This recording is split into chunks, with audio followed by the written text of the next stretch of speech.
Alrighty then.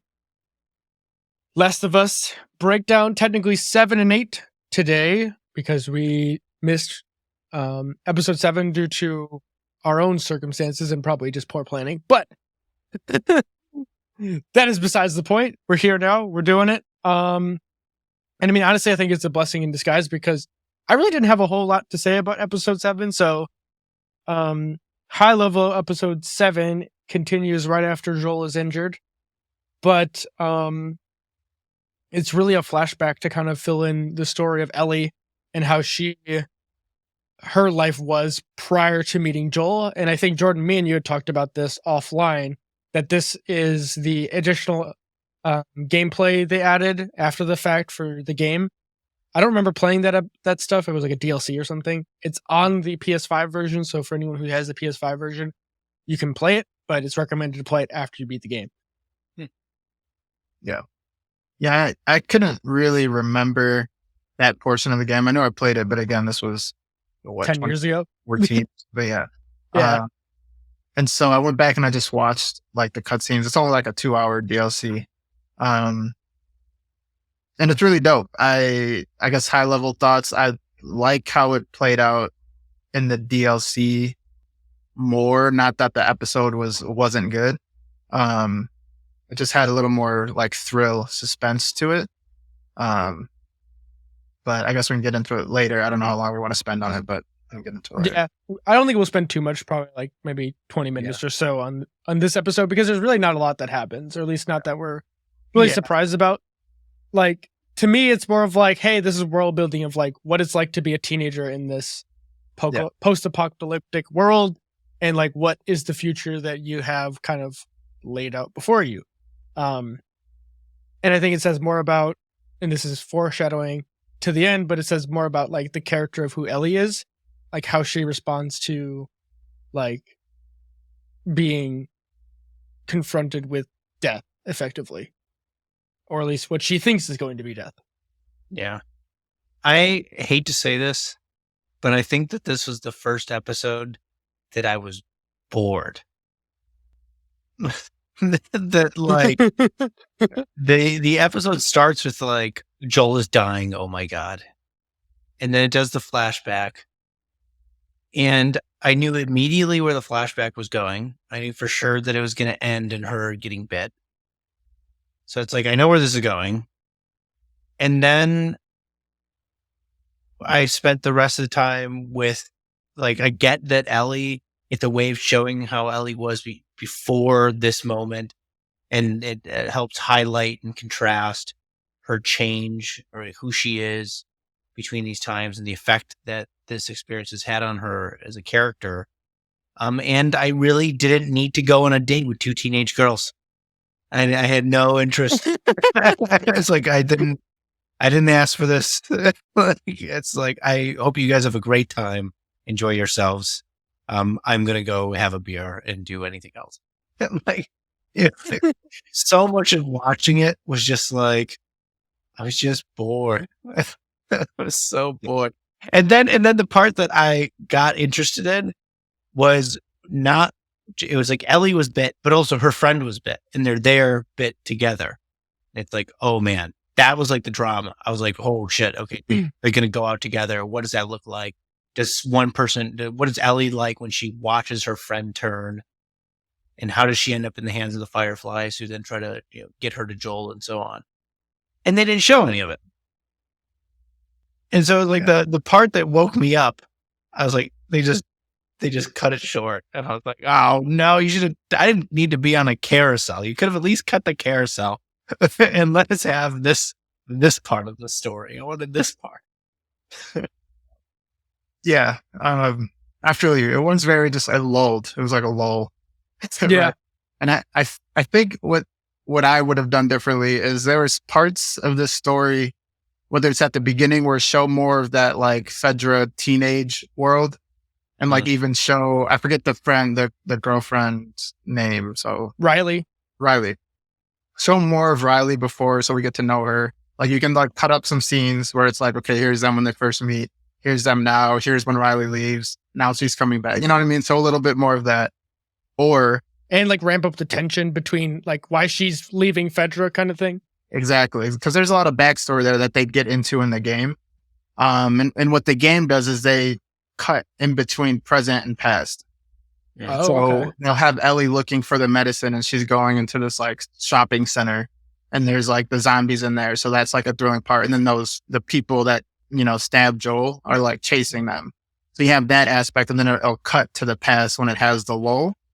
So you still get the thrilling moments. And I'm like, it kept it where you're not like, okay, it's like, come on, let's get through this.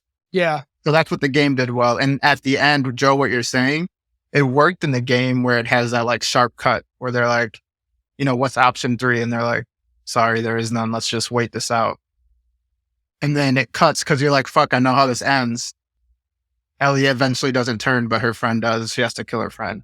So it's like, I like how they did that, but it worked better in the game because you had these thrilling moments where they're running through the mall. There's like a horde of zombies and not just one.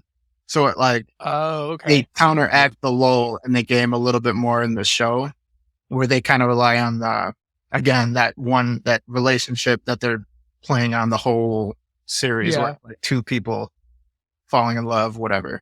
But I'm with you. It was kind of like, all right, let's get to the next beat, Yeah. Right. I mean, part of it for me is like if you contrast this to the Bill and Frank like story, you're basically pulling out an entire episode's length of their relationship that's in one setting over one night, whereas Bill and Frank is over a lifetime, effectively. Yeah. And you're supposed to have the same emotional impact that story has with Ellie. And it's like both Bill and Frank were adults, so you had more to work with in like who they were as people rather than being angsty teenagers. It just, I don't know. To me, it's like, and I hate to say this, but some of this stuff it feels so forced and given the modern circumstances of like, you're trying, like I keep seeing articles about like highlighting the fact that they're both women and they're in love kind of stuff, like the gay love kind of stuff. And I'm just like, I don't want to look at it this way, but I'm like, this is like a minor aspect of the story that it's not about like that. It should be about the story that they're telling about the people, not about some characteristic of these people. Right. They're doing what I worry. No, I think they are. I think they're doing some of what I was worried about, which is that they're playing on the ideological harp strings of the moment to garner some kind of accolades. I mean, it seems that this was a part of the original story, so maybe not so much. Yeah. And that tempers my judgment on this. But they definitely turned up the volume on it, at least with the Bill and Frank episode, since that wasn't actually in the game. But it does seem like, to some degree, the only time in this show, besides maybe the first episode, where someone is humanized, where they take the time to humanize people under these conditions, seems to be in gay romances. And that's weird. It's like, I can't, who else have they stopped to like flesh that out with? Like, am I wrong about this? I can't think of an episode where they actually spent the time. It's like, you get like brief understandings and stuff, but we've never. Yeah, I guess Sam and Henry, they do. And there's nothing romantic there. Yeah. Wait, who's Sam and Henry? Which one were they? The two brothers. Oh. Two brothers. There was literally. Yes, right. Right. The dead ones. Yes. I mean, let's be honest. Outside of Ellie and maybe the town that Tommy is at, Jackson, everyone is dead. They've come across. Yeah. Yeah. It is like shot by shot the same as the game in that moment. So I didn't get that at all. I don't think it was. I mean, at least I didn't think of that. I was just like, they're missing the thrill and the excitement part that the game hit. You have to play a game, right? So they hit it in the game, and I think they missed it here and relied too much on like, let's show this love story of Ellie and how when she was like softer and like how she, Riley was like the only person that could tell her what to do, it seemed like, and she would kind of go with it. And I think they just relied on that too heavy, where it's like, this is the second or, what is it, third to last episode or something. It's like, we're kind of expecting it to keep elevating in excitement, not like Joel got stabbed. Let's lull you a little bit. Right? Like I was hoping they would do like some, like, I think if they wanted to keep the tension, they should do interspersing of Joel maybe. And you could counteract the story that Joel has. Like he might be having like fever dreams because he's dying or like on the verge of dying, either with his daughter or like memories of Tess somehow, like whatever, like post losing his daughter, to kind of keep the tension and like contrast that with Ellie's experience and how she was growing up in this post-apocalyptic world. And then, like, I think, Jordan, what you're saying too is like, because you're playing a game, you can keep that tension, right? Like if you imagine all stories in like, be it a game or be it a movie or be it a book, it's all about rising and lowering that tension arc and like building and releasing it so that audience doesn't get burnt out. And in this situation, because they can't do the game thing where they keep you engaged with like combat or puzzles to solve, they have to ratchet up the drama. And so that's why it feels like gay love story, feels like this thing that's screaming and pounding at your face if you're not into it, especially if you're someone who doesn't resonate with those kinds of stories, be it playing on the ideological side of this stuff. And that's me trying to play devil's advocate to try and just look at it from a different angle that doesn't have to be ideological. I think that's pretty spot on. I think, yeah, I feel that. Because it's low rung, right? Like the ideological stuff is super low rung. So it's the things that people who aren't looking at this deeply are just going to latch onto and say, yes, this is what I hope to see in the thing I'm watching. Yeah. I agree that like there definitely could be a way to do this right. Like the fact that they took a moment or wanted to take time for the sake of Ellie's character to depict what she looked like as a young idealist falling in love and what that's like under those conditions, and how that experience of her being bit and her first love being bit, how that affects who she becomes in the story as we know it now. All of that is fine. All that is fine. The issue was something like execution. That, like you said, that the fact that the game goes back and forth between the suspense and this helps keep it more interesting, which is something you could have done. Joel was stabbed. You could go back and forth between the present and that. And I think that they put too much emphasis in some sense on the idealistic, like it was an imbalance between the idealist romance and the moment where her first love leaves her. Right. And they didn't go into that piece. And that's the piece that I would have liked to see. So I think you could have either balanced it out between before and after being bit or past and present. And neither one of them would have worked okay, however you wanted to deal with it. I mean, I still biased. I want to know what the hell. I would love to I don't even need to see the whole thing. I don't even need to see the whole thing. I need one shot that cuts from the past after they've both been bit and they decide that they're going to wait there. And do they have a gun? I wish they had a gun in that clip. Give Ellie a gun. I don't know. Ever find a gun with how did they kill the infected? I don't remember how with a knife. Yeah. Oh yeah, that's what it was. Okay. Or even that could work, right? A weapon. You give Ellie a weapon in that scene, and then you have it fade to black or something and fade back in, and you just have a shot nice and close at Ellie, almost like this. And she's down contemplating, and then it like pans up or something, or pans down a bit, and you see her holding the gun in present moment to imply that she had to shoot her best friend. Right? You could just have something like just clean like that, just to be like, so that everybody sees and they go, "Oh fuck, did she? Oh fuck." Actually, I think you're onto something with that, because I think every other episode that's like ended up to this point has ended with a punchline that lets the audience like live with the actions that happened, right? Like with Sam and Henry, you see Henry's action, but you hear Ellie respond to that action, and it's like Ellie is distraught. Like something breaks in her brain when she sees what Henry did because of what he did to Sam. Or with like Frank and Bill, you get to live with their choice and you feel it. But with this one, they kind of like pulled away from letting the audience feel what Ellie was feeling. Like they kind of showed it, and they showed the stoicism of Riley and how she was okay. Like, I think the quote is like, she's like, we all end up here anyways. It's just some people get here faster than others. But they didn't show is how Ellie came to term. Like, how did Ellie get from that point where she was panicking and angry to coming to terms that Riley wasn't going to make it? I feel what both of you are saying, and I agree. I personally love how it ends. I fucking love. Really? You're like, fuck, like, you know what happens. You know what I mean? Like, That's fair. Just like, damn, it's almost darker that they don't show it to me. Like, it's almost like, and like you let your imagination play out how that would have went. Mhm. But I don't dislike the idea of showing like the implication after the I fact. don't know. Do the HBO thing, man. Let us fucking see it. Sorry. Just give her a hacksaw. Go to town.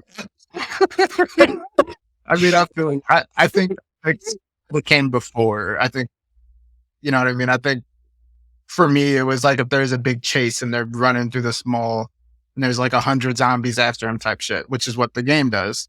Oh, damn. That, to me, that tension's way different. but I know what you're saying. I get it. And I agree that it's like the execution was off and something somewhere could have gave us more.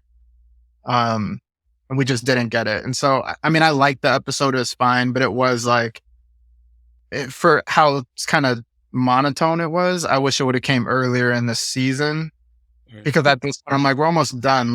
I want to be excited to to this climax we're reaching, which they got there with this next episode. So it's like, oh yeah, I think you're this is a good point to transition to the next episode, because I really thought that, because I was a little disappointed with 7, but then going into 8 where it picks up right away with her trying to save Joel's life, or at least stabilize him to the point where he's not like totally passed out and unconscious.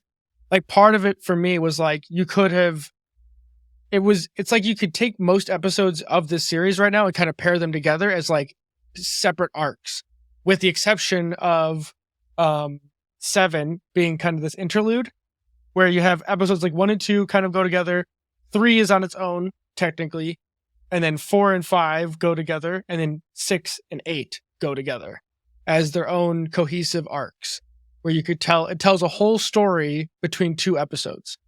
And that's why I really enjoyed this episode, because it kept that tension along each line. Like, kind of, Joe, you brought this up when we were recording about episode 4, where you said you could basically have removed episode 3 because it doesn't move the Joel and Ellie story forward at all. And you could do the same for episode 7. And this is not to say that it deserves to be gone. It's just that if you're looking at it from like a plot structure and like how you're moving the main narrative forward, it can serve as something that pumps the brakes more than it needs to. Right. And my critique for any of those episodes is not that they that they should or shouldn't be there, or that there's something wrong intrinsically with it. It's all about structure and how much it impacts the plot, and sometimes the necessity of the episode. It's like, I need this to be of consequence for the characters in a way that isn't just, hey, look at Ellie then and now. Right? It needs to be more concrete than that. Yeah. Like what aspect of the character you're trying to develop in this situation, right? Or like what lesson are you trying to tell through the surrogate of the character you're showing in the story? That's why I think like the Bill and Frank story works so well, because it tells a cohesive narrative or a cohesive lesson within that one episode, that even though it doesn't move the main plot forward, it still feels impactful because of the message it's in. Which is not to say episode 7 doesn't send a message about Ellie, but I just thought it was better executed in episode 3. I agree 100%. And that's actually good. I didn't think of it that way, but I feel like, I wonder if that's the case, that they're looking at this like there's arcs that, continue in like pairings. Mm-hmm. I wonder if they're like, okay, episode 7 is showing you Ellie. she's not exactly innocent, but it's like she's kind of stuck in this world and she's like playing by The the bright-eyed, rules. bushy-tailed, or like Yeah, the she angsty saying- teen. Yeah, she keeps saying I have to go back. I got to get up early. And like the Ellie we see now, it seems like she would not give a fuck about getting up early to go to drill or whatever. But then it comes full circle. I won't say what happens yet, but at the end of 8, when we see the climax of that, it's like, oh, see, that's like the full Ellie arc where it's like this, she's like this different person now, way different than she was then. And then we see the middle. And now we see like, okay, fuck. Here she is, you know. That's an interesting point. I didn't think of it like that, but that's I almost texted you guys this idea, but then I was like, I need to wait. I need because I was like literally sitting there thinking about it because I like if we would have recorded this episode without watching 8, I would have had very little to say. And now that I've seen 8, I have a lot more to say thinking about the overall structure of the narrative in context, which is, you know, it's kind of a weird thing, but it's like when you zoom out, like zooming in, you can be harsher than you mean to, but like if you zoom out and look at it as like the whole narrative, you get a different picture. I don't know, it's interesting to me. Yeah. Can we just stop for a second real quick though and just say, this is, I guess I'll say this, but like how fucking good was episode 8? Yeah. I was like, fuck. I was like, that was dope. Dude, I am so glad that finally there's a bad guy that earns it throughout the episode. Because at first I was like, oh, he's going to do the thing that I thought he was going to do. He didn't do it. And then like over the course of the episode, he becomes this villain rather than being like, oh, he's the bad guy. I'm supposed to think he's the bad guy kind of thing. Yeah. Like I knew he was probably going to be the bad guy anyways, but like, I was like, wait, this is not, it was kind of subverting my expectations early on. Yeah. Agree. I liked, you know, the real commentary I have is for like things later on, but like the whole Ellie holding them hostage and all that was interesting. I thought the conversation at the fire, right? So she shot the deer, she's tracked the deer, she ran to these two guys. They're all, one guy goes to get penicillin or whatever. Yep. Which, by the way, I don't think that's how you use penicillin. I don't think you stab the wound. The penicillin. You know, I was wondering about that too, but you know, hey, she's never seen penicillin before. She's probably never seen a drug injected. Yeah. Whatever. Like, I don't know if I can do any better. I have no idea. But I was like, I don't think that's it. Oh my God. But like that whole scene at the little campfire while she's waiting for the medicine to come by and their conversation as it slowly progresses and you start to get, it's like just the moment. I loved how they had him, like do a like hard right turn at the very end and be like you think that he's going to tell you his reasonings for believing in God and all of this stuff. And then the reason is like that these things happen. I forget exactly how he puts it. He's like, everything happens for a reason. And it turns out God brought me to you because you killed our guy. And I was like, oh, bitch. Yep. Yeah. When I like heard that line and he's like, you know, one of our guys died. He was a dad. And we heard words that he was with a little girl, the guy who killed him. And I was like, shit. Because I thought he was just totally just some random group of people that had no connection to the Joel being stabbed. I forgot about this in the game. And apparently this is like really close to how it happened in the game. It's fucking like almost seen. It's like everything's the same, and then almost the whole episode is kind of crazy. But all I can say is I can't wait to replay this in the game now that I've watched it because I can't wait to have the side by side.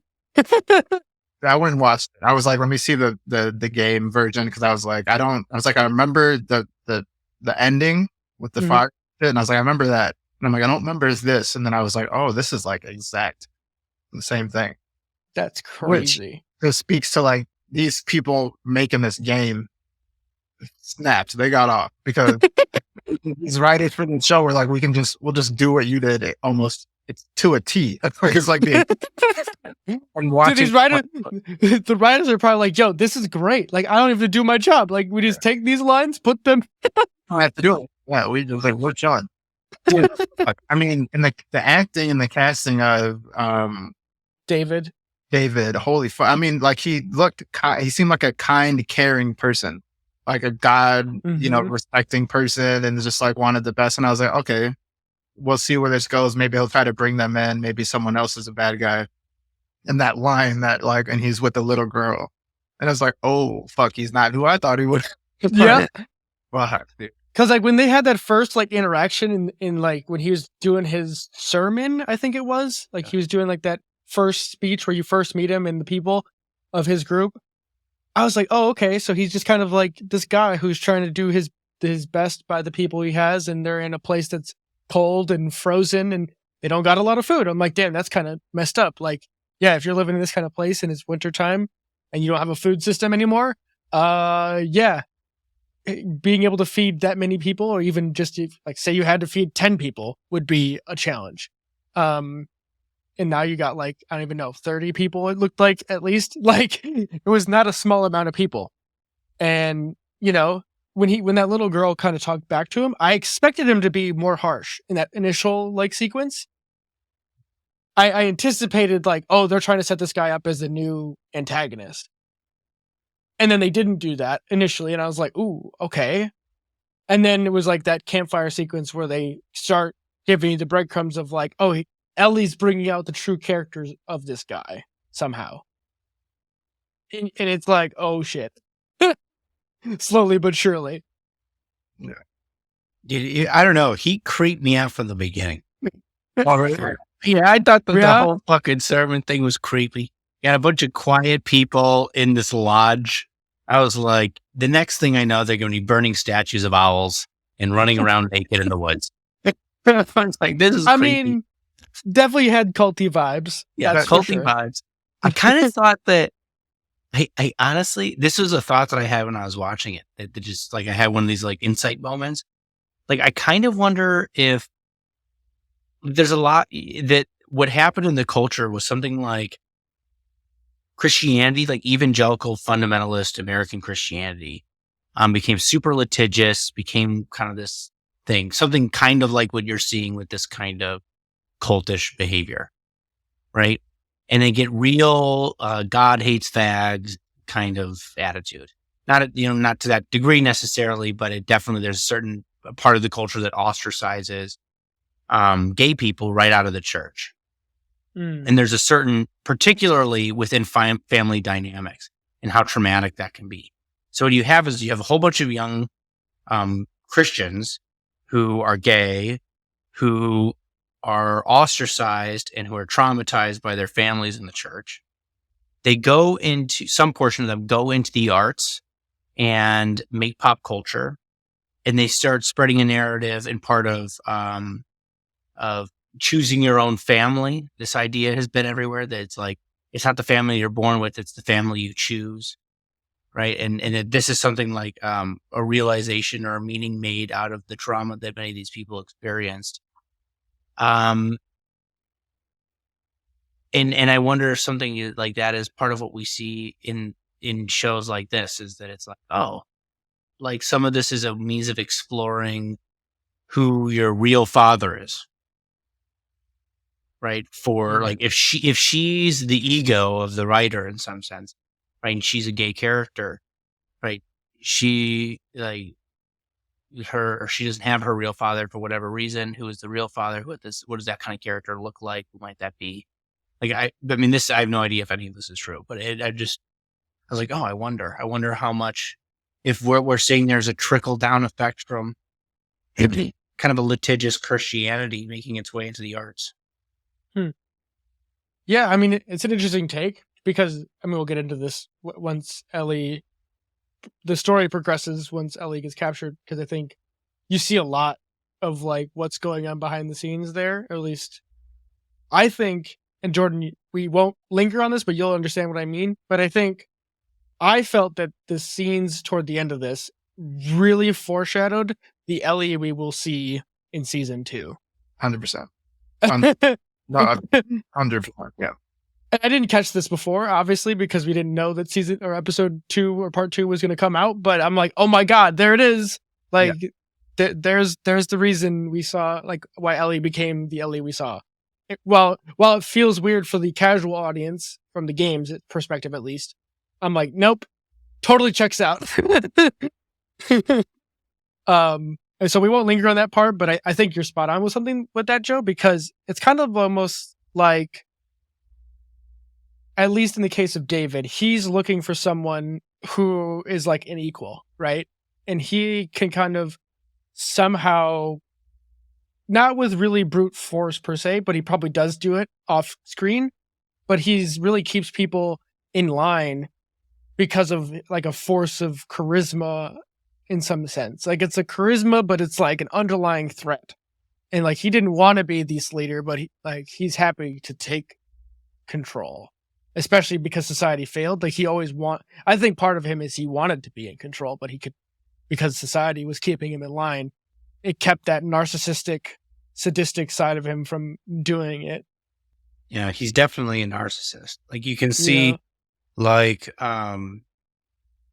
he's not a full-blown narcissist. They talk more. But, like, but you can tell that he's at least self-righteous. I don't even think he's really a religious figure. No, like, I don't think. I think he's using that as like a wolf in sheep's clothing kind of thing. Right. I think that he just thinks that he's fucking incredible. Look how great I am holding these people together and all this stuff. And it's like he finally has the opportunity to like take charge of other people in the way he always wanted and felt like he deserved. Like, it's strange. To me, it felt like the Dark Ages reasserting itself. Like that old school mentality of like a king who can just grasp power, and because he talks with more force or is the one who's willing to make a decision, which we'll get to what I mean by make a decision toward the end of the episode, he can basically like take the mantle of I'm the one in charge. And that means a whole bunch of people make really horrible decisions, either not knowing it or just going along with it just because of that. Yeah. I think you're both right, because he mentions he was a teacher before, and who knows if that was true or not, right? But that's not the point. But the point is that it seems like he has a capacity and puts on a good facade of a good person or a good man. The charisma, right? Someone that you want to follow, that you try. Like, you literally, in that conversation at the fire, you see Ellie she literally puts the gun down. So she puts her guard down.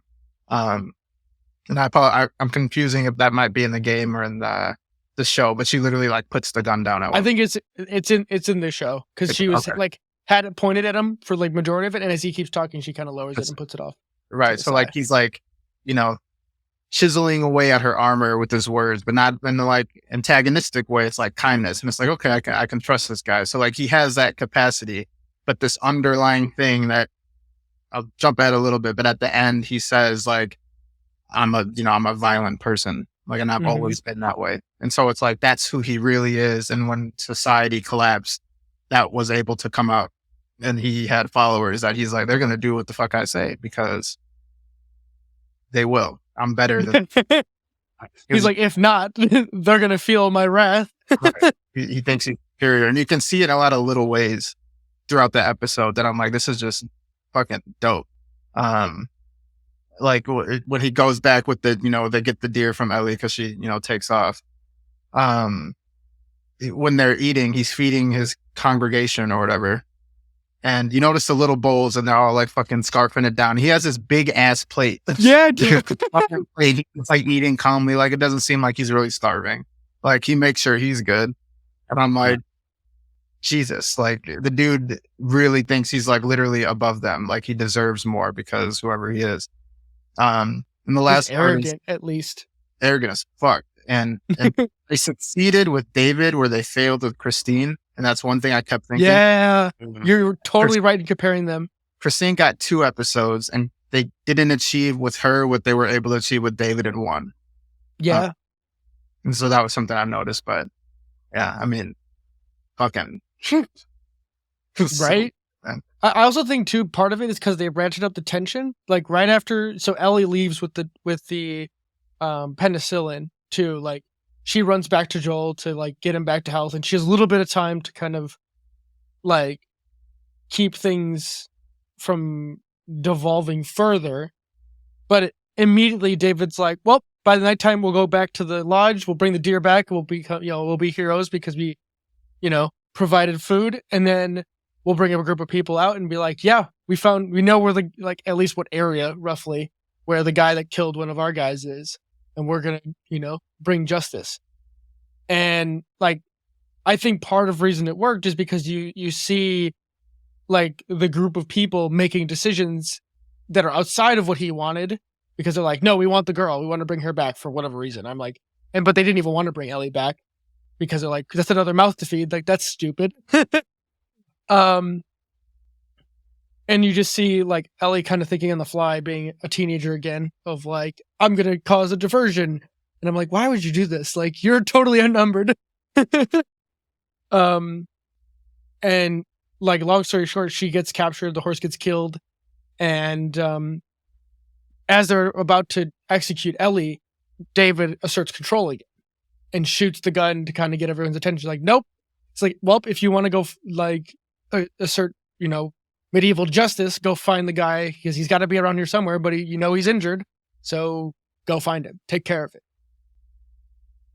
And I liked that. I thought it was really fun. Yeah. Is it the next scene? Is it the next scene when she's in the cage? We could talk about whichever part. We could either talk about Joel and how he is barely functional and does his thing, or we could talk about Ellie in the cage. Let's do Joel first, because from the cage, we can kind of I feel like we can finish it off from there. Yeah. Yeah, I think you're right. It seemed like you wanted to talk about the cage. Oh, I hate it. But I think I'm gonna be honest. There's more to say about the cage than anything else in this whole episode. The Joel scene. Before Ellie is like, I'm gonna lead them away because they find out where they are. She gives him a knife and is like, don't fall fucking asleep, dude. Like, they're coming. If anyone comes in here, like, fucking defend yourself. Don't fall asleep. And you can see him kind of like, what? Like, he's like so spaced, right? But dude. He gets enough of it. And he's been around the block, so he's not, he knows what's up. But I mean, also you see kind of this badass version of Joel where it's like, oh, this is who he was before. Survivor Joel comes out. Yeah. There's like 3 or 4 or something like that guys that are looking. He takes care of all of them. And he notices Ellie's gone. And so he has to interrogate him. So we revisit what he did with the old couple a couple episodes ago, that I love that they brought this back, where he has one of them tied up on the ground, another one in a chair. It's just brutal as fuck. Stabs this guy in the knee. And it's like, tell me where she is. And he better not be lying. He's going to point to the same place. If you're lying, I'll kill you, whatever. And the guy tells him, Joel kills him, right? The dude on the ground is like, why'd you do that? You didn't have to. Like, fuck you. I'm not telling you anything. And this line right here gave me chills. But Joel's like, oh no, it's all good. I believe him. Fucking murked, dude. Dude, murked. Yeah. Honestly, that was the closest I've seen to like the video game version of Joel. Like the version of the character you play in the game, that is Joel, like, to a T. Just brutal. I was like, this is just, and from that point on, I was like, this is just badass. Like, this is just intense. Just, yeah. It felt like a race against time too, because like in that same segment of stuff, Ellie is captured and you have no idea what the hell's going to happen.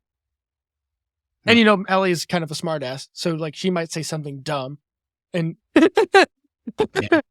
I do really like that scene shows the Joel that everybody alludes to. Yeah, so, like, you don't know the kind of guy that this dude is, and then he that exact line that you're talking about, Jordan. I felt the same way. I was like, motherfucker. Oh, he got to go rainbow.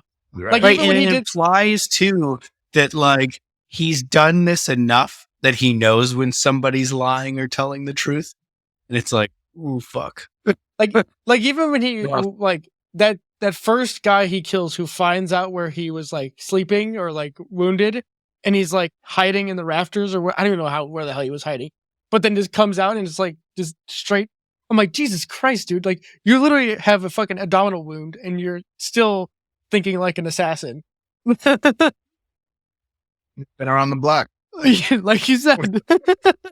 That was what's up. But so that is kind of going on in parallel with the Ellie is captured and put in a cage underneath the lodge. And this is really where like the climax of the story takes place, and where you really get a sense of the true colors of David, which we've already kind of alluded to. But I think what we'll discuss here is really the meaty bits of how bad things are actually, or how evil, I should say, things are actually. And some stuff about Ellie and even David that I'm like, whew, this reality is not fun. Did you plan to say that the meaty bits? Was that a pun? Like, did you know you're like, was that intentional? That was not intentional. I was like, Episode 8, the meaty bits. Num num num num. Oh, no. It's venison. Huh? Yeah. oh, Dude, fuck. I knew it immediately. I was like, you didn't cook it. It's slimy. What's wrong with you people? I didn't catch that till now. Why? Yeah. I mean, Yeah. Well, I'm see, sure they did that just to make it look gross. So the important Like, part too but- is I thought, I'm like, damn, they already got the deer back? Because he brings the bowl and gives him the meat, and he's like, what is it? It's venison. And then next scene brings in the dead body of the deer. I'm like, Right. I didn't catch that. and scene prior to that, he's like, we'll bury your father in the spring because the ground's too frozen. Yeah, It's messed up. I picked It's up on the messed same up. thing. It was like the moment they brought in the deer after, like I had a suspicion. I was like, the moment they showed the meaty goop, I was like, ew. I'm like, that's gross for a reason. Ew, I bet that's person. And then they brought the deer in, and I was like, yeah, that's person. That's So- that chick's dad. This is a weird historical like interlude, but I was immediately thought of a story. I don't know if you guys, Joe, you might know of this because you're kind of a historical like me, but it's the Donner Party. So I don't know if anyone has heard of the Donner Party, but Is this back, what we were talking about with my sister at that burger place in River North? we might have actually, now that I Remember think that about when we it, went to the Gordon Goose Ramsay Island, place. and then after Goose Yeah. Island, we went to Gordon Ramsay. We were talking a story about some Yeah. crazy family that went cannibalistic or whatever. Yep. And so there's a story of basically when people were going out west for like the gold rush and getting to California, there were people who would go on the wagon trains, right? But because it was the Wild West, people would take new and imaginative routes to try and save time. And part of the reason they would try to save time is that as you're going out west, when you cross over the Rockies, I believe, I might be getting that wrong, which mountain it is. But going over the mountains, if you were going at the wrong time, you might hit a blizzard and you might have to just camp out because there's no roads, obviously, at the time period. And you'd have entire wagon trains that would get stranded in blizzard-like conditions that you wouldn't know how long they were going to last because there's no way to tell the weather. You just have to hope that it gets warm enough to be able to move again. But one of the parties is called the Donner Party, and they got stranded, and basically the entire family resorts to cannibalism slowly but surely as either people... At first, they had enough morals to not eat people and bury people, but as more and more of them started to starve, they eventually resorted to not only digging up those that had been buried and cannibalizing, but eventually ate anyone who was left. It's really, really dark. And like they've basically found one guy left in the tent who is barely alive but surrounded by bones. Or at least that's how the kind of fable goes.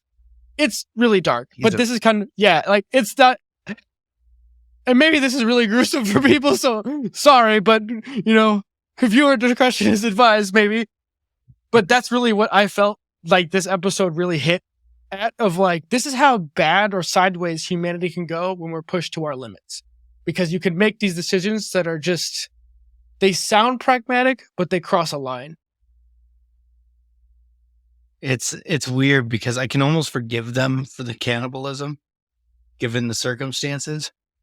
But I don't think that, given who the villain is, I kind of have a feeling that that it wasn't actually necessary.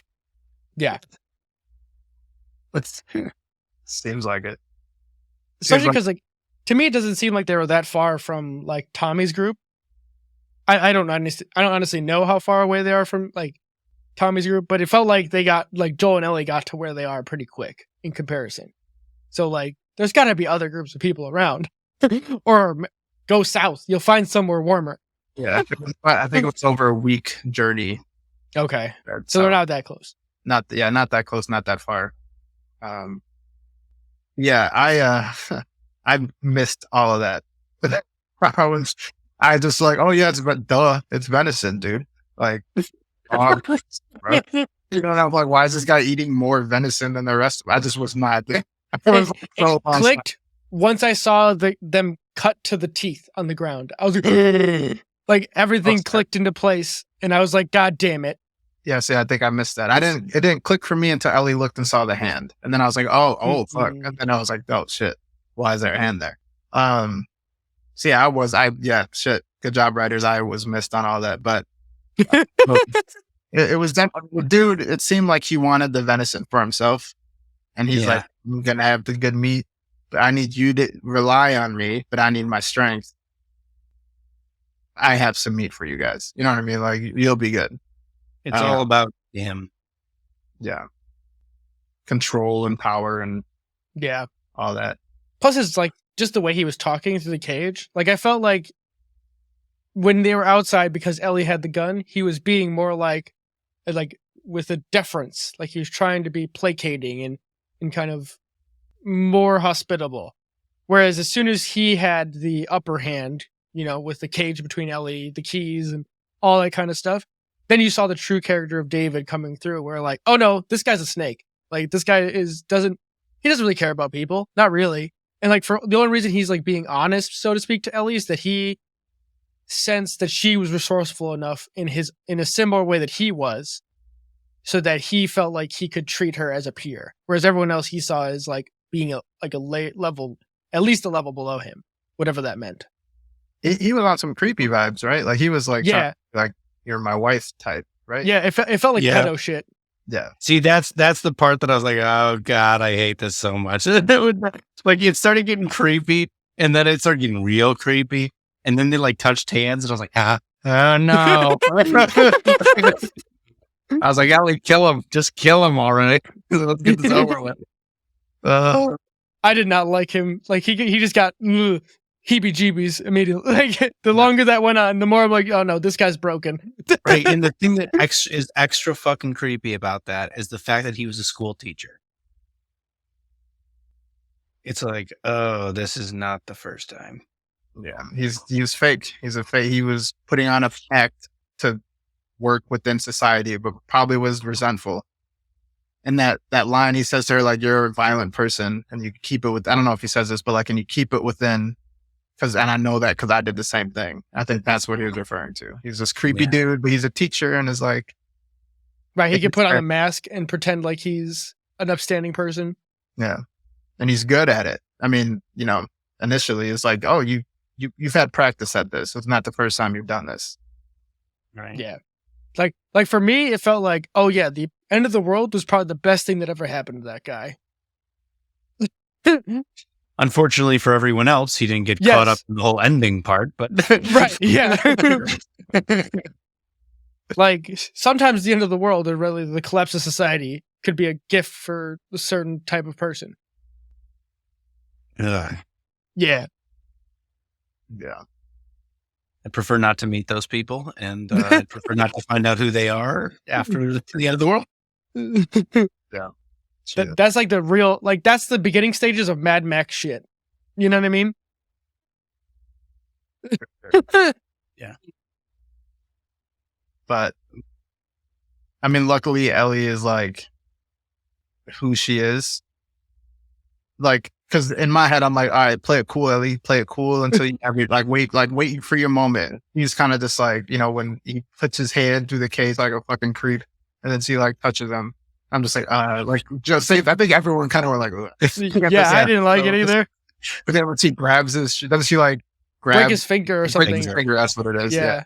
And I'm like, oh, she should have waited because you'd be good. You probably would have your moment, but also Ellie's kind of like, yeah, fuck you, dude. Like, I'm not playing that. I think she could sense like this guy is messed up, and like because he was kind of letting his guard down, she's like, oh, I'm gonna take advantage of the situation right now. Yeah. Yeah.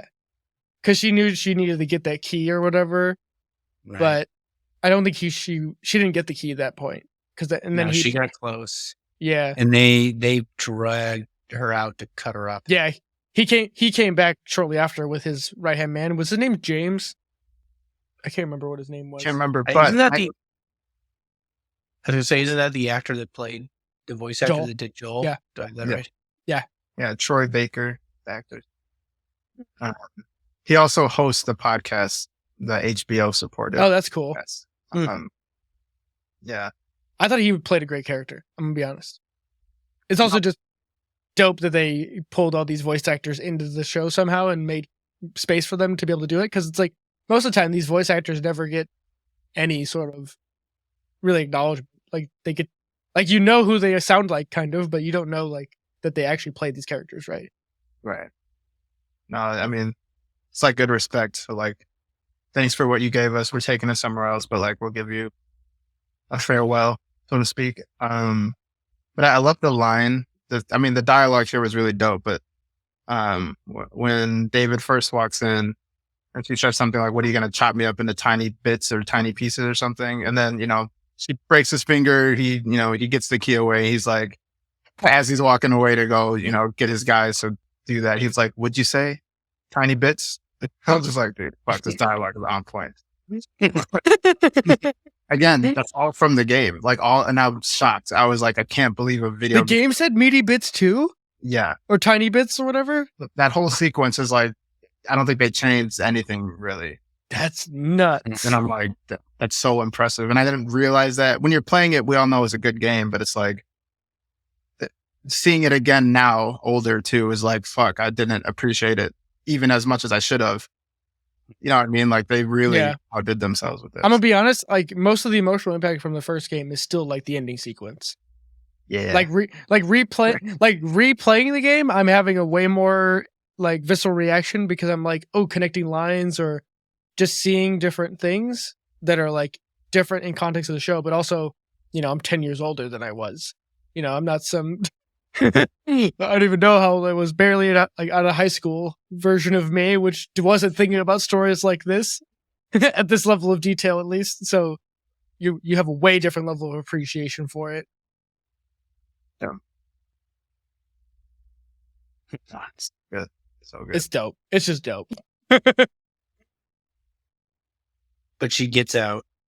Yep. She gets away. Dude, that cleaver scene. Dude, this is where we are talking about like the intensity and like keeping the action where it matters.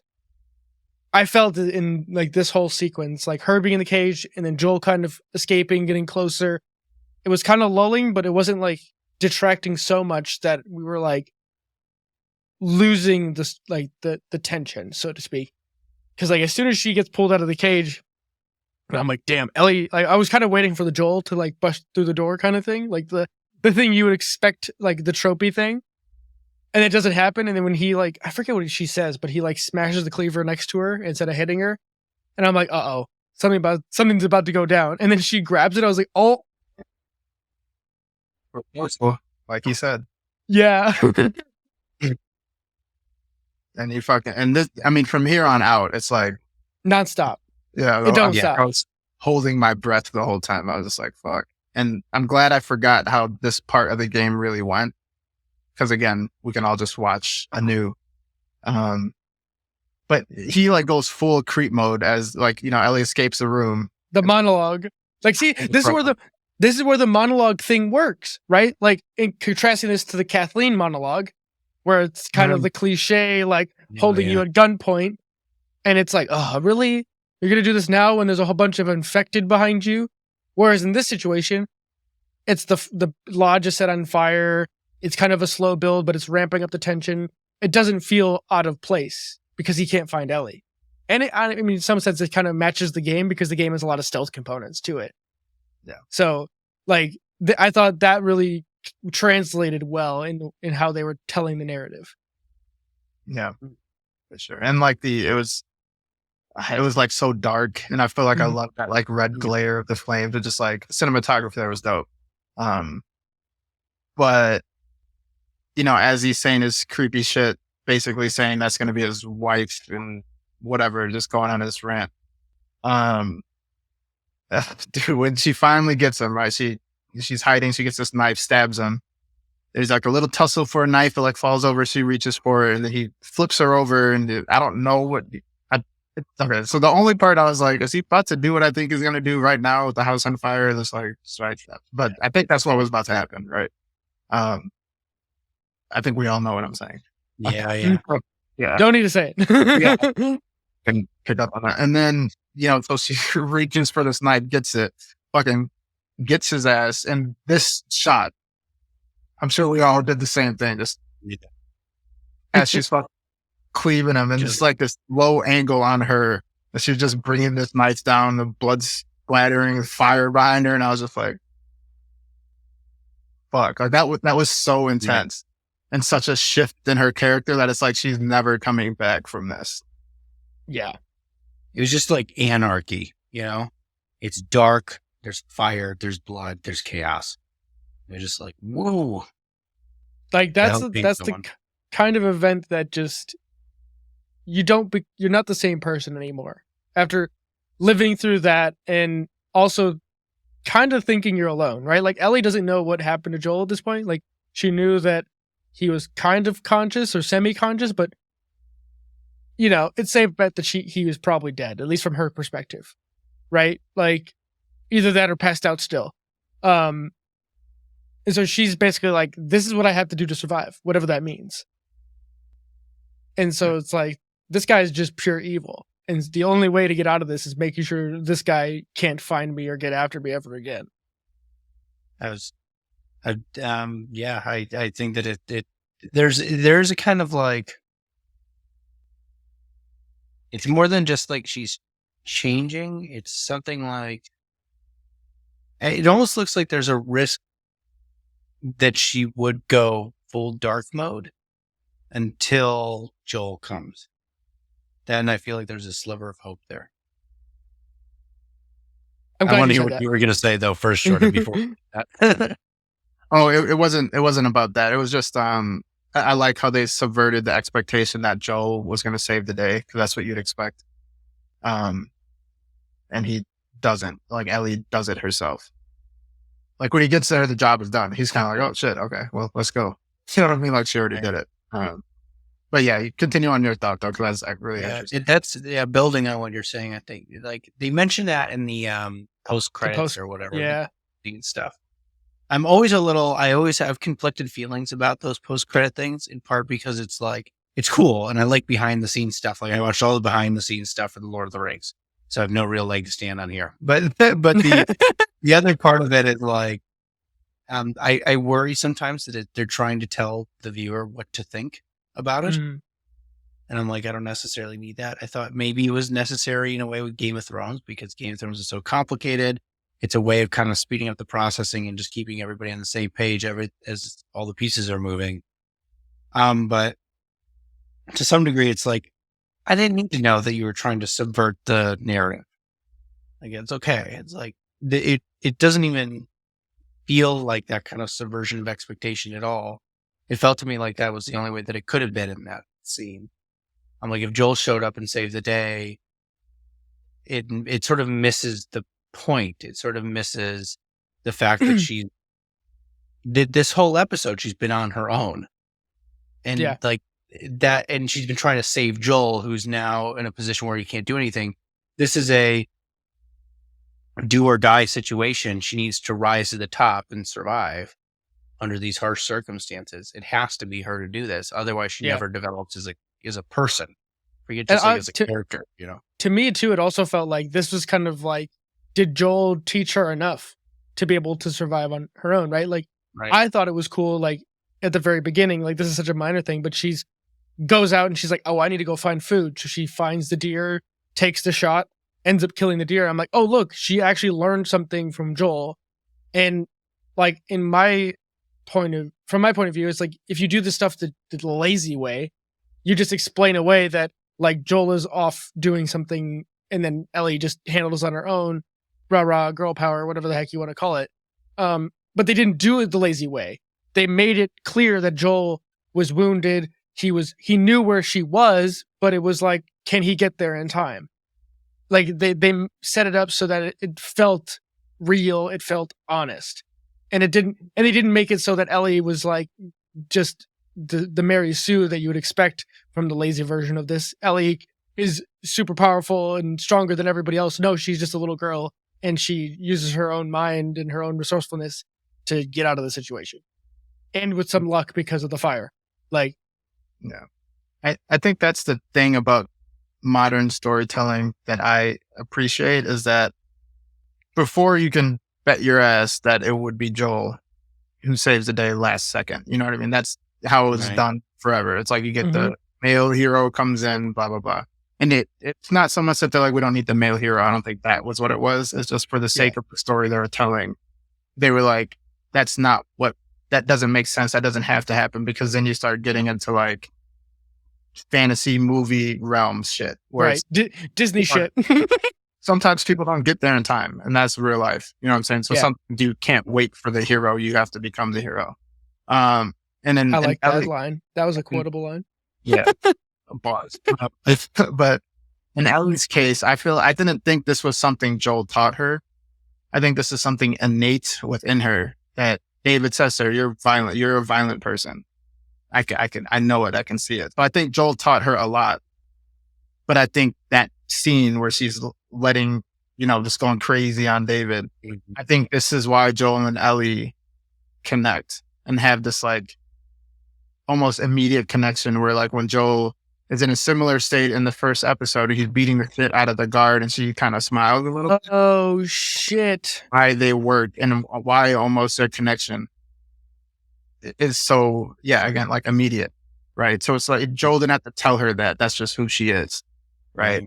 Or she has to I didn't even think of that. a being. Yeah. And that's why I'm like, I like that maybe they don't need to say it. I guess whatever. That didn't bother me, but like, I like that it's like in my head, I was like, fuck Joel, hurry up. Like I kept like, Yeah, that's what I was thinking. I'm like, yo, Joe, you can't be lollygagging. yeah. But then when she does it, like, oh yeah, she doesn't really need you anymore. To me, it seems now it's a equal pairing. Ellie doesn't need Joel. Joel doesn't necessarily need her. They're like on equal ground. Like Ellie can hold her own. It's kind of it's a strange coming of age. Yeah. Yeah, It's kind of like a reverse hero's Right. journey in some weird sense. Like she's growing up enough under these circumstances that she's becoming an adult in this way. And I think you're right in the innate part. And it's not the cheap kind of innate part where it's just like she's all powerful with the Force before being trained, and she's better than Luke Skywalker. This kind of bullshit, where it's just like there's no real explanation or whatever the hell, right? It's the kind of like, no, this is like an animal frenzy. Yeah. Like this is It's Wolverine, right? Like right, it's this is a letting loose. This isn't something. It's her willingness to go there. That's in some sense unique, but it's not like you're right. It's not like Joel had to train her to lose her mind in that situation. Yeah. Like this is a letting go. This isn't a skill set. The skill set is there, and that shows the respect for the character of Joel. Because if he was just useless, then you just have to. You don't love that character. Then they have no point. Yeah. But like they have that piece with her. I think Winslow, you're right about shooting the deer, and that that felt good because it was like, oh, good, yay, Joel is like useful. I was like, he's a character who matters in this relationship between the two of them. But it's also true that she was going into an animal frenzy, and that's not something you train. That's just something that you allow to happen. Yeah. I think part of this too, there's two parts. One is like we were talking about in the other episodes of like how they do the duos with like what the duos mean to each other, of like what does it mean to be the last of us. I think in some sense Joel and Ellie are kind of this weird anomaly in this world where they're the last of us, but they're also like what happens to the last of us who learn how to harness that like animalistic part of what it means to be a survivalist. And like, can you go dark but still keep your humanity? And I think part of that comes through with when Ellie realizes Joel is there, Because at first she's freaking out, thinking it's like someone else trying to kill her. And then Joel says the line, and I felt this when he goes, "Baby girl, it's okay, it's me." And I was like, "Oh shit!" So I'm like, Joel's like he's dropped his guard completely at this point. Yeah. But then when you see Ellie's face turn around, she goes from like that full look of horror and like terror and like that like animalistic like backed into a corner to like she realizes it's Joel and she breaks down. She loses it. And I think like that's what a lot of this is about. Kind of like what I said earlier with like with David and like going back to medieval times or the Dark Ages with eating people. In some sense, Joel and Ellie save each other's soul from going all the way down because they can still have that connection that they have together. That's that father-daughter surrogate bond that allows them to like connect or like not lose themselves completely to this, whatever the harshness of reality is. Yeah. Yeah, that's 100%. It keeps them human. I think that's exactly right. Because like if you thought about this in any other context, you wouldn't think Ellie is a hero, right? Yeah. Once I want to mention something to you, but it'll have to be after the podcast. Yeah, because you don't want to ruin. You don't want to ruin part two. Probably, but it's like, fuck, can't say anything. I can't wait till season 2 because we'll be able to talk about it. God damn, I cannot wait, dude. Joe, I want you to play this game so fucking bad. Like, hey, don't worry. I'm gonna restart it as soon as I finish part 1, so we'll be able to we'll get there. Okay. I'll just meander on over to Best Buy and drop $600 on a PS5 real quick. I just bought mine today. I know this is a segue, but I just bought mine today. You get $100. I'll send you a link. I got it. What's up? I got mine for like, or with tax, it was like $410. But yeah. Oh, that's okay. Yeah. Yeah, we'll talk after. We'll talk after. It's like we're doing a drug deal for video games. It's amazing. But dude, I mean, I guess we're at the end. I guess to wrap up, yeah. I'm super excited for the next episode. After watching like the preview, I didn't see what I expected to see in that, so I'm just curious how what exactly that's gonna look like. But fuck, I think it's gonna be really intense. If they do what I think they're gonna do, really curious, Joe, what you think, because ones I know you've seen it, so I'm really curious what your impression is gonna be because fuck. But yeah. Yeah, I have like this much of an idea of what could possibly happen because if my hunch is right, it might drive people crazy. Yeah. Yeah. You know, going out with a bang, so to speak. This is the last episode. The next one is, right? Yeah, episode 9 is the end of the season. So we'll probably have like 2 or 3 more years before season 2 comes out. Unfortunately. But they'll get a bigger budget and maybe more time. I kind of suspected that they were rushed on the writing process with this. Like there's some like little mistake kind of things that I kind of wonder if the studio's like, pull the trigger, let's go, write that thing up. Yeah. I mean, I'll never know, but there's definitely some business money things that got involved. Like, I feel like if they had 15 episodes, the issues that we had with Christine wouldn't have been there. That episode might have been different. I'm just like, they could have done more, but like working with the constraints.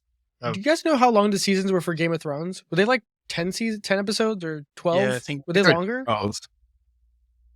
I think 12, right? I don't remember. I remember that the second to last episode was normally the big one. And like always something wild happened. And then like the last episode was prepping for the next season, I think. Yeah. I don't remember if it was 9 or 10 episodes or something. And I feel like their episodes were well over an hour. I feel like it was not uncommon for it to be like an hour 15. Yeah. This is one of the cool things about like the new era of streaming is there's no particular reason why you should stick to an hour format. Yeah, it looks like 10 episode seasons except for like the last season. Yeah. 10 episodes. Like, I would love it if they let the artists just have free range over how long the episode is going to be. It's like if it needs to be a 30-minute episode, cool. If it needs to be an hour and a half, cool. Because like you don't Whatever need to do ad spots, not really, right? Like streaming doesn't. You don't need- have to do it all. If it's on HBO, like streaming on HBO Max, I'm paying a subscription. They don't do. There's no reason. Right. Yeah. You just Yeah. Just a little background. In writing, back in the day, like when West Wing, those eras, you had to write in your act breaks, and that's where the commercials would go. And so you have to know how to do that. Nowadays, you don't really see act breaks anymore. You still need to know what goes in each act for structural purposes, but right. You don't see act breaks anymore because you don't fucking need it. Like Netflix, HBO, if you pay for Hulu, if you pay for the.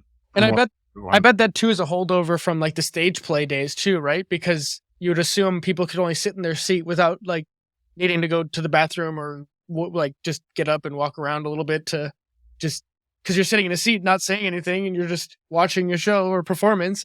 Like it gets a little monotonous after a while. So that makes sense. But like now that you can pause it whenever you want to, right? You can, go do your thing, come back to it, however long you need to. That's your commercial break, so to speak. Right. I hope we see that. Game of Thrones kind of did that a little bit. I think the last couple episodes were like 2 hours, aren't they? Or close to it. Yeah, some of the last episodes, I think the Battle of the Bastards was really long. Yeah.